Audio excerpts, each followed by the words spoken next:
Hey everyone, and welcome to your Money Q&A question of the day. I'm your host, Stacy Johnson, and this answer is brought to you by MoneyTalksNews.com, serving up the best in personal finance news and advice since 1991. Let's see what our question is for today. It comes from Robin. Robin says, can you write off on your taxes doing any community service work? Well, this is kind of a tough one because I'm not really sure what you mean by community service work. First of all, you have to be able to donate to a recognized charity. A 501c3 is what they're called.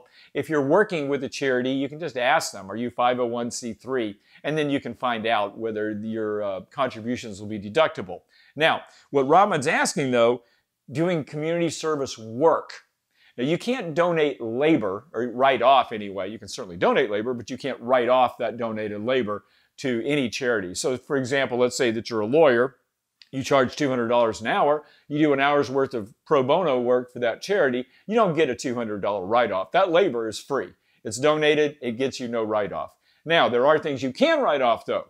You could write off the supplies that you contributed. You can write off mileage where you work for a charity, and that is at 14 cents a mile in 2018. So those things you can write off. Now, here's the rub though, guys. Because of the new tax law, everybody in the United States, every married couple, gets $24,000 as a standard deduction. In order to write off your charitable contributions, they're going to have to exceed that. You have to itemize in order to write off your charitable contributions.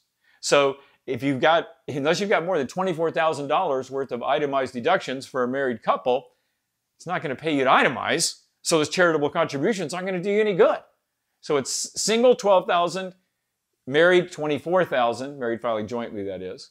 And so if those charitable contributions, if you can't itemize, doesn't do any good to itemize, they're not going to do any good for you at all when tax time comes. This is kind of a bummer if you're a recognized charity too, because charitable contributions are expected to go down this year because of this expanded standard deduction. They're expected to drop from 37 million Americans able to write off some contribution all the way down to 16 million. So less than half of the people who could make charitable contributions and write them off in 2017 will be able to do so in 2018. So of course, we hope that the only reason we contribute to charity isn't just for a tax write-off. We hope we were trying to help our fellow man, beast, or cause when we're contributing to charity. But it's going to be hard for a lot of Americans to get that tax write-off this year and going forward. So I hope that answers your question, Robin. And we will conclude today with our quote of the day. It comes from Bob Dylan, the legendary songwriter and singer. And it is, money doesn't talk, it swears. I hope you guys enjoyed that. Have a great day. Make it a profitable one. And I'll meet you right here next time.